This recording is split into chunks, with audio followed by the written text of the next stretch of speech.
So tell us about the market. That's what people want to hear from you. The place has been going pretty crazy since the borders opened. What's your assessment of how everything's panning out on the Gold Coast? Well, beyond question, it's the most extraordinary market we've ever experienced in my 31 years, but long before that, speaking to people even before my time.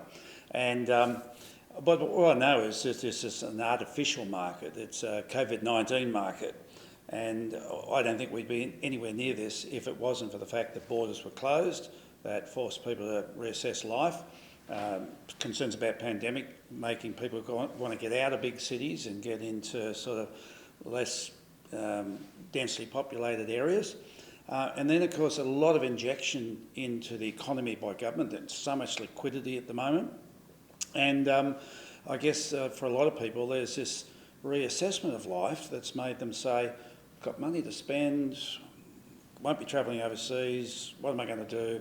And real estate, amongst other things, has been the focus of their attention. It is happy days at the moment, but you think that it might come off a bit? Well, no market continues the same forever. And you talk about cycles, and we've been through cycles. So it will come to an end as we know it right now. And I'm hoping that's more of a softening. With what we see, I think we're in a really good position. I think the Gold Coast has passed those days of booms and busts, and I think we'll be more like the capital cities where there might be some softening when a market drops off, but not a crash as we've had in the past. People have been talking a lot about the investors from interstate. What's the reality behind that? Are there a lot of Sydney and Melbourne people wanting to clear out of Sydney and Melbourne, come up here? Well, yes, there is, and I wouldn't call them investors. Yeah.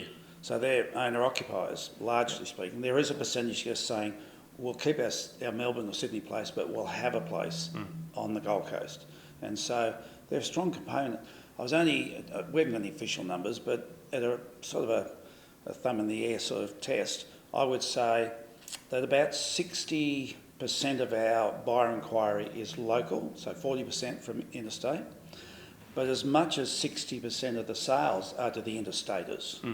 And so they aren't there in the volume, but they are the strongest buyers. And part of that is, as a local buyer, we tend to get stuck with this rear vision mirror going, oh God, that was only worth so much last year. You wouldn't have paid anything like that 2 years ago.